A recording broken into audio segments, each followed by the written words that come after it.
முக ஸ்டாலின் ஒரு மனிதன் இருக்கிறார், ஒற்றை மனிதன் பாக்குறீங்க, பின்னாடி எந்திரிச்சு பார்த்தா பெரியார், அண்ணா, கலைஞர் மிகப்பெரிய விசுரூபத்தில் இருக்கு. உள்ள வர முடியல, உள்ள வர முடியாங்கிற ஆதத்தில் அவன் துடிக்கிறான். நாங்க காப்பாத்திட்டு இருக்கோம். 50 ஆண்டுகளுக்கு பிறகு ஒரு மாறுதல், என்ன மாறுதல் சொல்லி தொலைய. திமுகவும் பாஜகவுமே மறைமுக உறவுங்கிறத மக்கள்கிட்ட இந்த எலெக்ஷன்ல பிரதானமா முன்வைக்கிறாங்களே. Allegations and counter allegations quite in politics. நீங்க வந்து 2G இருந்து வெளியே வந்திருக்கேன். நான் எவ்வளோ 1,70,000 கோடி நாங்க ஒன்றும் சொல்லலை நான். ஆனா உங்க அலிகேஷனுக்கு பின்னாடி இருக்கிற தர்க்க ரீதியான நியாயம் என்ன? சப்ஸ்டன்ஸ் வேணும்ல. வறுமைக்கு தீண்டாமைக்கு ஓடினார் இலங்கைக்கு. எங்க அப்பா படிச்சு வந்து நிலம் வாங்கினாரு. நான் ஒன்றிய அமைச்சரான திமுகவால என் பிள்ளை இன்னைக்கு லண்டன்ல படிக்குது. இந்த மாற்றங்களை தான் நான் விரும்புகிறேன். நீ என்ன மாற்றத்தை கொண்டு வர போற சொல்லு. திரும்ப போலாமா? அங்கேயே எங்க தாத்தா கொண்டு போகலாமா? கோவணம் கட்டிட்டுமா? நானு பாஜக பூச்சாண்டி காட்டுறாங்க அப்படிங்கிற விமர்சனம். சரி, பாஜக காட்டுற பூச்சாண்டி எல்லாம் உங்கள்கிட்ட மருந்து இருக்கா? இந்தி திணிக்க விரும்புறாங்க, இல்லன்னு சொல்ல முடியும். உங்கள்கிட்ட மருந்து இருக்கா? உங்களுக்கு வர வேண்டிய கஜா புயல் 4000 கோடிக்கு 300 கோடி கொடுக்குறாங்க. விஜய்கிட்ட மருந்து இருக்கா? நான் பேர் சொல்றதே வெக்கமா இருக்கு எனக்கு. சார், எனக்கே நான் 18 வயசுல அரசியலுக்கு வந்தேன். எனக்கு வயசு இப்போ 60. ஏன் தகுதிக்கே விஜய் தகுதி இல்லைன்னு நினைக்கிறேன். பாஜக எதிர்ப்புங்கிறதுனால மத்திய அரசுல இருந்து நமக்கு வர வேண்டிய நிதி வரல. அப்ப நீங்க அதிமுகவை தேர்ந்தெடுத்தீங்கன்னா அந்த நிதி வரும், உங்களுக்கு கிடைக்க வேண்டிய திட்டங்கள் வரும். நிதி வராதனால எங்களுக்கு ஏற்பட்ட பின்னடைவு என்ன? நிதி வராமையே உங்களுடைய வளர்ச்சி 8.9, நாங்க 11.26. நாங்க உங்க நிதியை வாங்கியிருந்தோம்னா எங்களுடைய அடையாளங்களை தொலைத்திருப்போம். இன்னும் சொல்ல போனால் தாழ்த்தப்பட்ட பிற்படுத்தப்பட்ட சிறுபான்மை மக்கள் நம்பிக்கை இழந்திருப்போம். இந்த நம்பிக்கைகளாம் முன்னால் நீங்கள் கொடுக்கக்கூடிய 10,000 கோடி சாதாரணம் சொன்னார்ல. இப்ப சொல்றேன், இந்த தேர்தலுக்கு பிறகு நாங்கள் out of control to Delhi மட்டுமல்ல, Delhi will be under our control. அதான் எப்படி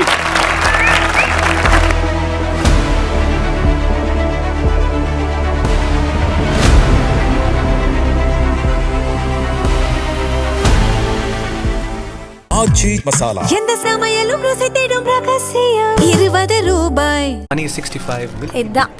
இது மட்டும்தான். பனீர்னா milky mist, only milky mist.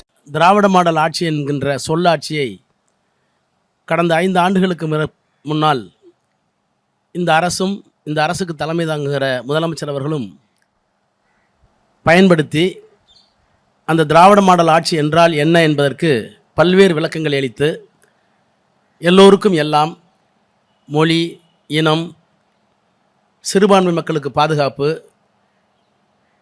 இன்னும் பிற எல்லா மக்களுக்குமான வெகுஜன மக்களுக்குமான உரிமை, பொருளாதார வளர்ச்சி, எல்லோரையும் உள்ளடக்கி இன்க்ளூசிவ் டெவலப்மெண்ட் சொல்லக்கூடிய அந்த வளர்ச்சி, அதே நேரத்தில் மொழிக்கென்று இருக்கின்ற சிறப்பு, அந்த தனித்தன்மை, விழுமியங்கள் இவற்றை இழந்து விடாமல் இருப்பதற்கு ஒரு அரசு செய்ய வேண்டிய எல்லா பணிகளையும் செய்து திராவிடம் என்பதற்கான அடையாளம் எது என்பதை இந்த மக்களிடத்தில் கொண்டு போய் சேர்த்து எல்லாருக்குமான ஒரு ஆட்சியை வழங்குவோம் என்று சொல்லி அந்த ஆட்சியை வழங்கியிருக்கின்ற ஆட்சி இந்த ஆட்சி. இந்த ஆட்சியில் என்ன வாக்குறுதிகளை வழங்கினோமோ அந்த வாக்குறுதிகள் ஏறத்தாழ நிறைவேற்றப்பட்டு அல்லது நிறைவேற்றப்பட்டு கொண்டிருக்கின்ற சூழல், அல்லது இந்த ஆட்சி தொடருமானால் அந்த வாக்குறுதிகள் எல்லாம் ஒரு பூரணத்துவம் பெறும் என்கின்ற ஒரு எதிர்பார்க்கும் நம்பிக்கையும் இருக்கின்ற இந்த நேரத்தில் இந்த தேர்தல் வருகிற காரணத்தினால் திராவிட மாடல் ஆட்சியில் இதுவரை வழங்கப்பட்டிருக்கின்ற திட்டங்கள், செயல்படுத்தப்பட்டிருக்கின்ற அனைத்து விதமான சிறப்பு திட்டங்கள், எடுக்கப்பட்ட முன்னெடுப்புகள் இவையெல்லாம் இந்த மொழி, இனம் சார்ந்த, மக்கள் சார்ந்த, தாழ்த்தப்பட்ட, பிற்படுத்தப்பட்ட, மொழி சிறுபான்மை, மத சிறுபான்மை உள்ளடக்கிய அனைத்துக்குமான ஒரு தேவையான அரசாக இந்த அரசு இருக்கிறது. நாங்கள் சொல்லுகின்ற எல்லா உள்ளடக்கத்திற்கும் நேர் எதிரான ஒரு அரசு ஒன்றியத்தில் இன்றைக்கு இருக்கிறது. நாங்கள் முன்வைக்கின்ற எல்லா திட்டங்களும், எல்லா கோரிக்கைகளும், எல்லா முன்னெடுப்புகளுக்கும் எதிர்மறையான சிந்தனையை கொண்டிருக்கின்ற மொழி உட்பட, இனம் உட்பட ஒரு எதிர்மறையான அரசாங்கம் ஒன்றியத்தில் இருக்கிறது. அப்போ ஒன்றியத்தில் அப்படிப்பட்ட ஒரு அரசாங்கம் இருக்கிற காரணத்தினால் இயற்கையாகவே இந்த 2 அரசாங்கங்களுக்கும் இடையேயான ஒவ்வாமை, உரசல் இன்றைக்கு தேர்தல் நேரத்தில் ஒரு செயல் திட்டமாக நாங்கள் தொடர வேண்டுமா வேண்டாமா, அவர்கள் உள்ளே வர வேண்டுமா வேண்டாமா என்கின்ற அந்த முயற்சியின் காரணமாகத்தான் ஸ்டாலின் தொடரட்டும், தமிழ்நாடு வெல்லட்டும் என்கின்ற இந்த வார்த்தை பிரயோகத்தை, வாக்கியத்தை நாங்கள் வழங்கியிருக்கிறோம். எனவே இந்த தேர்தல் உள்ளபடியே ஸ்டாலின் தொடர வேண்டும் என்பதில் எங்களுக்கு எந்த விதமான அட்டி இல்லை என்று மக்கள் எண்ணுகிறார்கள் என்று நாங்கள் நம்புகிறோம். அதே நேரத்தில் தமிழ்நாடு வெல்ல வேண்டுமானால், ஏன் தமிழ்நாடு வெல்ல வேண்டும் என்று சொன்னால், ஒரு காலத்தில் இன்னும் கூட நான் ஒரு மணித்துளி எடுத்துக்கொள்ள தவறில்லை என்று கருதுகிறேன். ஒரு காலத்தில் எங்கள் இயக்கம் தனித்தமிழ்நாடு, திராவிட நாடு கேட்ட இயக்கம். அதற்கு பிறகு தனித்தமிழ்நாட்டையோ அல்லது திராவிட நாட்டையோ நாங்கள் கைவிட்டு விட்டு தனித்தமிழ்நாடு கோரிக்கை அப்படியே இருக்கிறது. அந்த கோரிக்கையான காரணங்களை கொஞ்சம் கொஞ்சமாக நிறைவேற்றுவோம் என்று முன்னெடுத்த இயக்கம். அந்த கோரிக்கைகள் கொஞ்சம் கொஞ்சமாக நகர்ந்து வெற்றி பெற்று வந்திருக்கிறோம் என்று நாங்கள் நம்புகிறோம். அது தமிழ்நாடு பெயர் மாற்ற தீர்மானமாக இருந்தாலும், அன்பிற்குரிய என்னுடைய மூத்த அண்ணன் பீட்டர் அல்போன்ஸ் அவர்கள் வருத்தப்பட மாட்டார். வரலாற்று தரவுகளை சொல்லுகிற போது 1962 தமிழ்நாடு தீர்மானத்தை திராவிட முன்னேற்ற கழகம் சட்டமன்றத்தில் முன்மொழிந்த போது அந்த தீர்மானம் ஏன் தோற்கடிக்கப்பட்டது என்பதை நாம் வரலாற்றில் எடுத்து படித்து தான் பார்க்க வேண்டும். அதே போல இருமொழி கொள்கையாக இருந்தாலும், சுயமரியாதை சட்டமாக இருந்தாலும், இவையெல்லாம் திராவிட மாடலுக்கு அடையாளம். இவையெல்லாம் அவர்களுக்கு இன்றைக்கும் எதிராகத்தான் இருக்கிறது. இன்றைக்கும் அவர்கள் ஏன் கவர்னர் தமிழ்நாடுன்னு சொல்கிறது பயப்படுறாரு? ஏன் தமிழகம்னு சொல்லணும்? அந்த நாடுங்கிறது உங்களுக்கு என்ன பிரச்சனை? என்ன விவாதத்தில் நாடாளுமன்றத்தில் சொல்லப்பட்டதோ, இந்த நாடு என்று வந்தால் இவர்கள் பிரிவினைவாதிகள் என்று சொன்னார்களோ, அதே வாதத்தை ஏறத்தாழ 50 ஆண்டுகள் 60 ஆண்டுகளுக்கு பிறகும் தமிழ்நாட்டின் ஒரு ஆளுநர் வைக்கிறார் என்றால், எங்களுக்கும் அவர்களுக்குமான இடம் அப்படியே இருக்கிறது. நாங்கள் எங்கே நிற்கிறோமோ அங்கே நிற்கிறோம், அவங்க எங்கே நிற்கிறோமோ அங்கே நிற்கிறாங்க. அப்போ அந்த இடைவெளி அப்படியே இருக்கிற போது அந்த இடைவெளி தொடர வேண்டும் என்று நாங்கள் விரும்புகிறோம். அவர்கள் அந்த இடைவெளியை மறைத்துவிட்டு எல்லாம் ஒன்று என்று சொல்ல வருகிறார்கள். அதே மாதிரி கலைஞருடைய ஆட்சி, அதே மாதிரி இன்றைக்கு இருக்கிற முதலமைச்சருடைய ஆட்சி, இந்த ஆட்சி எல்லாமே திராவிட ஆட்சி என்பது இன்றைக்கு இருக்கிற ஒன்றிய அரசுக்கு மொழி சார்ந்து, இனம் சார்ந்து, திட்டங்கள் சார்ந்து, இன்னும் சொல்லப்போனால் நிதி ஆளுமை சார்ந்து. விஸ்வகர்மா திட்டம் ஒரு திட்டத்தை கொண்டு வரீங்க. ஒரு 65 வயசில் 75 வயசில் ஒரு அருந்ததிரை பார்த்து, ஒரு ஆதிதிராவிடரை பார்த்து, அல்லது ஒரு குயவரை பார்த்து, அது மண்பாண்டம் செய்கிறவரை பார்த்து, ஒரு ஆசாரியை பார்த்து, என்னால் என் பிள்ளைங்க என்னை காப்பாற்றலை, இந்த சமூகம் என்னை காப்பாற்றலை, கை விட்டுருச்சு, எனக்கு வேறு வழி இல்லை, எனக்கு தெரிஞ்ச ஒரே தொழில் இதுதான், எனக்கு இதை கொடுங்க அப்படின்னு ஒரு 5 லட்சம் கொடுத்தீங்கன்னா அது ஒரு நியாயம் கூட இருக்குன்னு சொல்லலாம். I am not saying that it is revolutionary correct. அப்போ கூட ரைட், வேறு வழி இல்லை, ஒரு 5 லட்சம் கொடுங்கன்னு சொல்லலாம். ஆனால் +2 படித்த பையனுக்கு கொண்டு போய் 5 லட்சம் கொடுத்து உங்கள் அப்பா தொழில் சொல்லுங்க, என்ன அர்த்தம்? அதுக்கு பேர் விஸ்வகர்மான்னு சொல்லி என்ன அர்த்தம்? இது நீங்கள். நாங்கள் எங்கே நிற்கிறோம்? நல்லா படித்து முன்னேறி 70 வயசு 80 மார்க் 90 மார்க் வாங்கியிருக்கான் ஒரு பிற்படுத்தப்பட்ட தாழ்த்தப்பட்ட மாணவன். அவனால் எல்லாம் முடியும், எந்த உயரத்தையும் தாண்ட முடியும். ஆனால் பணம் இல்லை, சென்னைக்கு வர முடியல. அவங்களுக்கு நாங்கள் என்ன சொல்கிறோம்? நான் முதல்வன், வா சென்னைக்கு வா, தங்கு, நானே பணம் தர்றேன், உனக்கு மாதம் 1000 1500 பாக்கெட் பண்ணி கொடுக்குறேன், படிக்க வைக்கிறேன், நீ ஏன் உயர்ந்த கனவுகளோடு வா. அப்போ உயர்ந்த கனவுகளோடு உன்னுடைய கல்வி அறிவை கொண்டு வா என்பது திராவிடம். இல்லை, உனக்கு எவ்வளவு அறிவு இருந்தாலும் உன் அப்பன் சொல்லை செய் என்று இன்றைக்கும் சொல்லக்கூடிய அந்த துணிச்சல் இருக்கிறது என்றால் அது ஆரியம். இந்த 2 மாடல் அதிமுக திராவிட கட்சி தானே அவங்க முன்வைக்கிறது. ஏன் நீங்க பாஜகவே உங்கள் எதிரி போல காமிக்கிறீங்க? இந்த எலெக்ஷன்ல தமிழ்நாட்டில் திமுக அதிமுக போர் தானே அது. அதிமுக திராவிடம் சொன்னா நீங்க வக்கீலாவே இருக்க வேண்டிய அவசியம் இல்லை. ஏன்னு கேளுங்க, அவரே சொல்லிட்டார் திராவிடம் எனக்கு என்னன்னு தெரியாதுட்டார். எடப்பாடியே எனக்கு திராவிடம் என்றால் என்னன்னு தெரியாதுன்ட்டார். அப்புறம் நம்ம போய் திராவிட கட்சின்னு சொல்லுவாங்க. புரியுதா? எம்ஜிஆர் இருக்கும்போது சொல்லியிருந்தா கூட நம்ம ஒத்துக்கலாம். ஆனால் இப்போ இருக்க எடப்பாடி பழனிசாமி எனக்கு திராவிடம்னா என்னன்னு தெரியாது, செம்மொழினா என்னன்னு தெரியாது, எனக்கு ஒன்றுமே பாவம், அவர் ஒன்றும் தெரியாத போய் நீங்கள் போய் இழுத்து கம்பார்ட்மெண்ட்டில் விடுறீங்க, வேண்டியதில்லை. இல்லை, கொள்கை அப்படின்னு பேசக்கூடிய தேர்தல் அது இல்லை, நிர்வாகம் சார்ந்து ஸ்டாலின் அவர்களின் ஆட்சியில் நிர்வாக ரீதியில் பிரச்சனைகள். சார், நீங்கள் நிர்வாகமாக இருந்தாலும் கொள்கையாக இருந்தாலும் அதிமுக இருக்கிற அடையாளம் எது? நிர்வாகத்தில் திராவிடம் இருக்கிறதா? கொள்கையில் திராவிடம் இருக்கிறதா? நீ ஒன்றும் இல்லை, எக்கனாமிக்கலி வீக்கர் செக்ஷன், அது எவ்வளோ பெரிய நுட்பமான ஒரு பின்னடைவு எங்களுக்கு. அதுக்காக நாடாளுமன்றத்தில் எவ்வளோ பெரிய டிபேட் நடந்திருக்கு. அவ்வளோ டிபேட்டையும் தூங்கி போட்டு சோஷியலி எஜுகேஷனலி பேக்வேர்டுங்கிற வார்த்தையை சோஷியலி எஜுகேஷனலி பேக்வேர்டுங்கிற வார்த்தைன்னு தான் அர்த்தம் அப்படின்னு நாடாளுமன்றத்தில் தனக்கு இருக்கிற மிருக பலத்தை வைத்து அரசியல் சட்டத்தில் சொல்லப்பட்டிருக்கிற வார்த்தைகளுக்கே உள்ளார்த்தத்தை மாற்றக்கூடிய அளவுக்கு இன்றைக்கு நாங்கள் அதை தடுத்துருக்கிறோம். நாங்கள் எங்கே நிற்கிறோம்? இடபிள்யூஎஸ் இருக்குது. நீங்கள் நல்லா கவனிங்க. நாடாளுமன்றத்தால் இயற்றப்பட்ட பொருளாதார பின்தங்கியவர்கள் என்கின்ற அந்த கொள்கையை தமிழ்நாடு சட்டமன்றம் நிராகரிக்கிறது என்றால் தமிழ்நாடு சட்டமன்றம் எங்கே இருக்கிறது, நாடாளுமன்றம் எங்கே இருக்கிறது? இந்த மோதல் நாடாளுமன்றத்திற்கும் சட்டமன்றத்துக்குமான மோதல் அல்ல. இந்த மோதல் திராவிடத்திற்கும் ஒன்றியத்திற்குமான மோதல். அதனால தான் தொடருதுன்னு சொல்றேன். அப்ப இந்த ஆட்சி தொடர வேண்டும் என்று மக்கள் விரும்புவார்கள். இல்ல, இப்போ அதே போன்று வேற போர்சஸும் அதே பாஜக எதிர்ப்புங்கிறத முன்னிலைப்படுத்தும் போது, அப்படி இருக்கும்போதும் திமுகவை தான் மக்கள் தேர்ந்தெடுப்பாங்க. யாராவது பிஜேபி எதிர்ப்பை முன்னிலைப்படுத்துகிற போது அவர்களுக்கு இருக்கின்ற செயல் திட்டங்கள் என்ன? நாங்க இந்தந்த காரணிகளில் இந்தந்த முன்னெடுப்புகளில் பிஜேபியினுடைய கொள்கையை ஒப்புக்கொள்ள மாட்டோம் சொல்லுங்க. 1 2 3 சொல்லுங்க. மாநில சுயாட்சியா, இந்தி திணிப்பா, சமஸ்கிருத திணிப்பா, இல்ல இடபிள்யூஎஸ்ஆ, விஸ்வகர்மாவா, என்னன்னு சொல்லுங்களேன். நீட்டா என்னன்னு சொல்லுங்களேன். எத்தனையோ பிரச்சனை இருக்கு அவங்களுக்கு எங்களுக்கு மாறுபடுவதற்கு. நாங்கள் மாறுபட்டு இருக்கிறோம். இதே புள்ளிகளில் மற்ற இயக்கங்கள், தமிழ்நாட்டில் இருக்கிற அரசியல் கட்சிகள் எந்த புள்ளியில் நாங்கள் 8 புள்ளியில மாறுபட்டு நிற்கிறோம்னா 2 புள்ளியில மாறுபட்டு நிற்கிறார்கள் சொல்லுங்க. கண்டு கட்டினவர்கள் யாருமே இல்லையே. அதனால இந்த ஆட்சி தொடர வேண்டும் என்று வெகுஜன மக்கள் விரும்ப வேண்டும். இங்க களமே திமுக தாவேக்கான் மாறிடுச்சுங்கிற ஒரு விஷயம், இதை எப்படி பார்க்க? ரொம்ப வேடிக்கையாகவும் வினோதமாகவும் இருக்கு, ரொம்ப நகைச்சுவையா இருக்கு. எந்த அடிப்படையில்? அதாவது நாங்கள் ஒரு பெரிய களத்தில் நின்றுட்டு இருக்கோம்.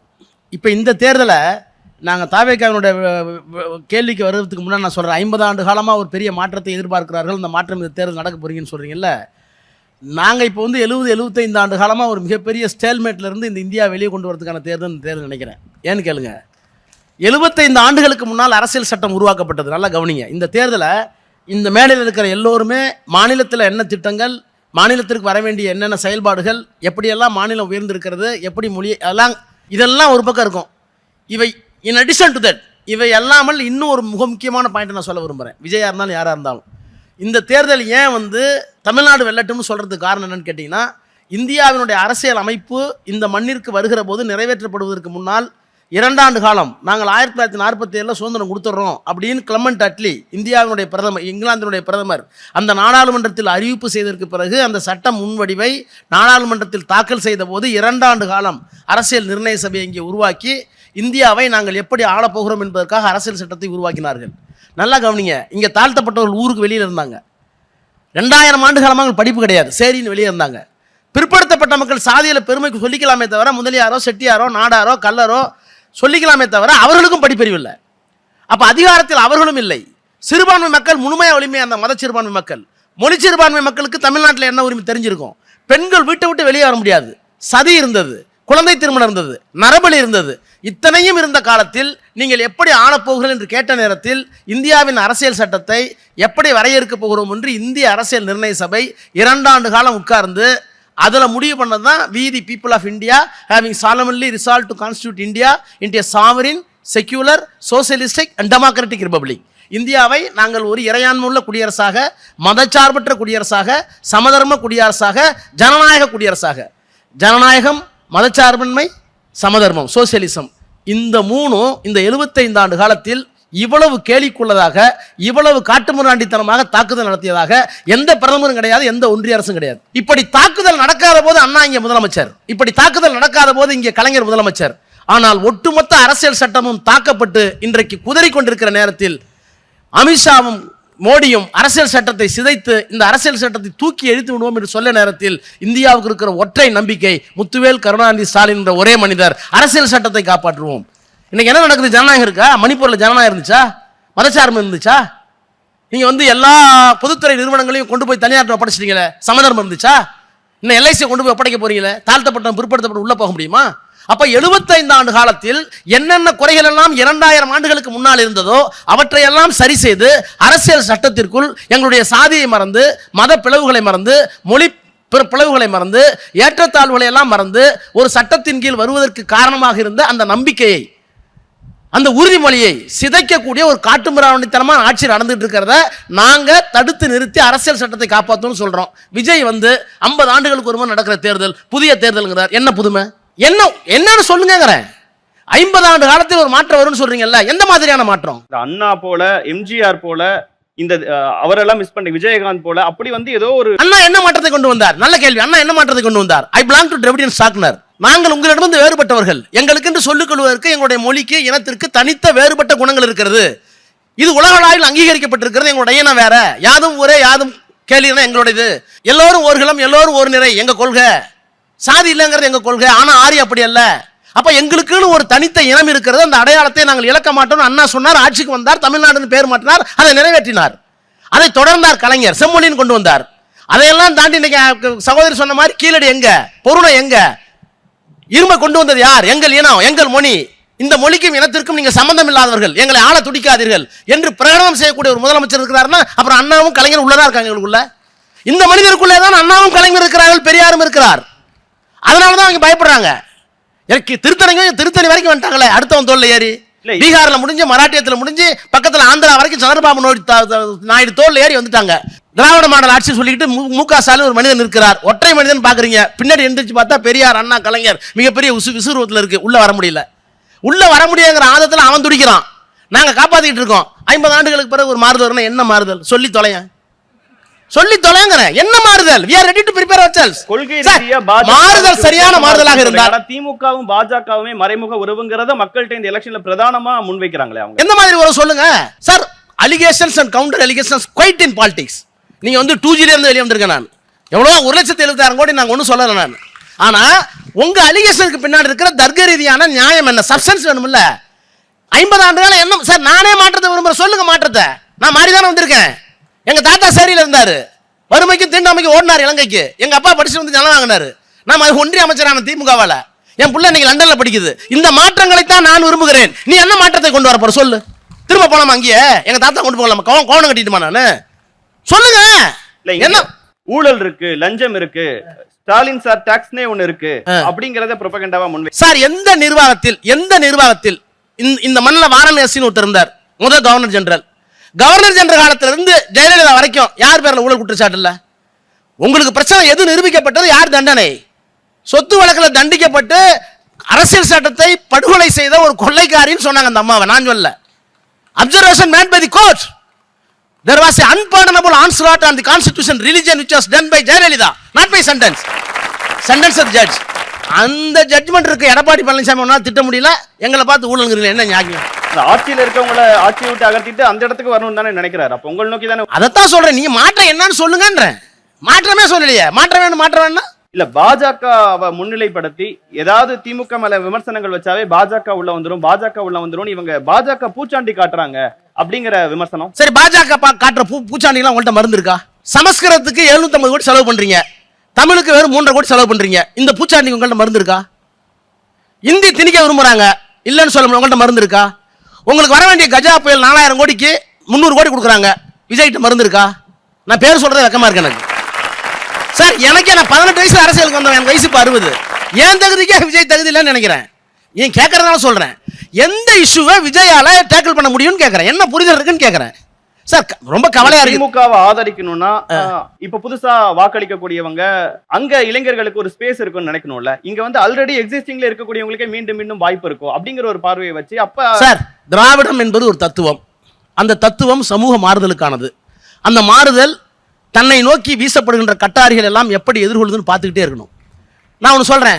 பெரியார் இந்த மண்ணில் சுற்றி வந்த போது சாதி ஒழிய வேண்டும், மதம் ஒழிய வேண்டும் பேசிய போது ஜனசங்கம் இங்கே இல்லை, பார்லிமெண்ட்லேயே ஜனசங்கம் இல்லை. பெரியார் இந்த மண்ணில் ஒரு தத்துவத்தை உருவாக்கிய போது, தத்துவத்தை கட்டமைத்த போது, இயக்கம் கண்ட போது ஜனசங்கங்கிற ஒன்று பார்லிமெண்ட்ல இல்லை. அண்ணா அதுக்கு ஒரு இயக்கம் கண்டு ஆட்சி பொறுப்பிற்கு வந்த போது 2 MP ஜனசங்கம். அதற்கு பிறகு கலைஞர் முதலமைச்சராக வந்து இது திராவிட மாடல் ஆட்சின்னு அவரும் சொன்ன போது ஒரு 100, 120 அதை கூட்டணி வச்சு எப்படி கலைச்சாருங்களுக்கு தெரியும். நாங்கள் இருக்கிற வரை அயோத்தியில் ராமர் கோயில் கட்டலை, நாங்கள் இருக்கிற வரைக்கும் 370 போகலை, நாங்கள் இருக்கிற வரைக்கும் சிவில் சட்டம் போகலை. அன்னைக்கு விமர்சித்தாங்க, எங்களை அருள்மொழியை விமர்சித்தாங்க. ஆனால் அதையெல்லாம் தாண்டி அன்றைக்கும் நாங்கள் தான் எல்லை அரண் தமிழ்நாட்டுக்கு வராமல், அது வேற விஷயம். ஆனால் கூட்டணியில் இருந்தோ வெளியிலோ அந்த அந்த சக்தியை உள்ள விடலை. இன்னை வரைக்கும் அதை காப்பாற்றக்கூடியவர் நம்முடைய தலைவர் முதலமைச்சர் தான். அப்போ இதில் நாங்கள் எங்கே வேறுபட்டு இருக்கோம்? என்ன புது மாறுபாடு உங்களுக்கு? நாங்கள் எங்கே தொய்வடைஞ்சிட்டோம்? பெரியார் மாதிரி இவர் இல்லை, அண்ணா மாதிரி இல்லை, கலைஞர் மாதிரி இல்லை அப்படின்னு சொன்னா தானே உங்களுக்கு மாறுதல் வேணும். நாங்க சொல்றோம், பெரியார், அண்ணா, கலைஞர் கண்ட கனவை இன்னும் தீவிரமாக உக்கிரப்படுத்துகிற ஒரு உயரமான தலைவனை நாங்கள் பெற்றிருக்கிற போது என்ன மாற்றத்தை நீ கிழிக்க போற? Tell me the alternative. இல்ல, சில 10 ஆண்டுகளா நீங்களும் தொடர்ந்து அரசியலே இருக்கிறவர். அப்படி இருக்கும்போது புதிய வாக்காளர்கள் இன்னொரு பக்கம் போறதை இயல்புல நீங்க பாக்குறீங்களா இல்லையா சார்? சார், அது வந்து இங்க இருக்கிற எல்லார் மேலேயும் ஒரு சின்ன குறை இருக்கலாம். நாங்கள் வந்து அவர்களை அரசியல் படுத்த தவறி விட்டோமோ சார்? கமிஷன் ஒமிஷன்ஸ் நாங்க வந்து அவர்களை அரசியல் படுத்த தவறிவிட்டோம் என்கிற குற்றச்சாட்டில் நேர்மை இருக்குமானால் நாங்கள் வந்து we have to take our own introscope. நாங்கள் வந்து சுய பரிசோதனை பண்ணிக்கணும். ஆனால் அதுக்காக நான் கண்ட இடத்துல ஓடுவேன், அதுதான் நியாயம், இங்கே ஓடி வாங்க அப்படின்னு சொல்றதுக்குள்ள அது அயோக்கியத்தனம். இன்னொன்று, எடப்பாடி பழனிசாமி அவர்கள் இந்த எலெக்ஷன்ல வைக்கிற பிரச்சாரங்கள், பரப்புரைகள் ஸ்டாலின் அவர்களை நோக்கி தனிப்பட்ட ரீதியில் கருப்பணியப்பன் அவர்கள் பேசும்போது குறிப்பிட்டாரு. கொரோனா நேரத்தை குறிப்பிட்டது. உதயநிதி ஸ்டாலின் அவர்கள் நோக்கி நீ எப்பயோ போய் சேர்ந்திருக்கணும் அப்படிங்கிற விமர்சனங்கள். ஈவன் போன எலெக்ஷன்லையும் சரி, 2021 சரி, இந்த எலெக்ஷன்லையும் உங்க பேரை மென்ஷன் பண்ணி பல பிரச்சாரங்கள்ல பேசுறது, அந்த விஷயங்கள்லாம் என்ன உணர்த்துதுன்னு நினைக்கிறேன் சார்? நீங்க பொது வழியில அரசியல் பண்ண முடியாதுன்னு தனி மனித தாக்குதலுக்கு போறீங்க. உங்கள்கிட்ட ஜஸ்டிஃபிகேஷன் இல்லை. உங்களுக்கு திட்டங்களை குறை சொல்ல முடியல, தத்துவங்களை குறை சொல்ல முடியல, தனி மனித ஆளுமையை குறை சொல்ல முடியல. இந்தியாவில் இன்றைக்கு இந்த முதலமைச்சருக்கு இருக்கிற மிகப்பெரிய அளப்பரிய உயரத்தை, அரசியல் ஆளுமையை உங்களால் குறை சொல்ல முடியல. அப்போ எங்கேயாச்சும் கீழே விழுந்தா, அதாவது பெரிய தலைவருக்கார நான் இங்கே பாருங்க, இங்கு ஒழுகுது உங்கள் பாக்கெட்டில், அவர் சட்டையில் இங்கு ஒழுகுதுங்கிறது ஒரு குற்றச்சாட்டா? இதெல்லாம் ஒரு வேலையாங்குது. அதாவது எவ்வளவு மலிவான ஒரு மனிதர் எடப்பாடி பழனிசாமி என்பதற்கு நீங்கள் சொன்ன 1-2 உதாரணம். ஏன் உங்களை டார்கெட் பண்ணுறாருன்னு நினைக்கிறீங்க? எங்களை டார்கெட் பண்ணுறாருன்னா அவரை தான் கேட்கணும். இல்லை, 4 முனை போட்டி. அவருக்கு யார் பிரச்சனையோ, யாரெல்லாம் இருந்தால் திமுகவோட பிரச்சனை நினைக்கிறாரோ அவரெல்லாம் டார்கெட் பண்ணுவார் நினைக்கிறேன். கேளுங்க, அவரே கேளுங்க. ஓகே, 4 முனை போட்டியாக இருக்கும்போது ஓட்டு பிரியும் போது அது திமுகவுக்கு சாதகமா இருக்கும்னு நினைக்கிறீங்களா? சார் நாங்கள் சாதகபாதத்துக்கே போகல. நீங்கள் இன்னொரு அணி கூட 5 வச்சுக்கோங்க, 6 வச்சுக்கோங்க. நாங்கள் எங்கள் அரசு சார், நான் உங்களுக்கு உண்மையை சொல்கிறேனே, நான் பேர் சொல்ல விரும்பலை. ஒரு பிஜேபி தலைவர் இந்த இடத்துல விமானத்தில் சொன்னதை அப்படியே சொல்லிடுறேன்.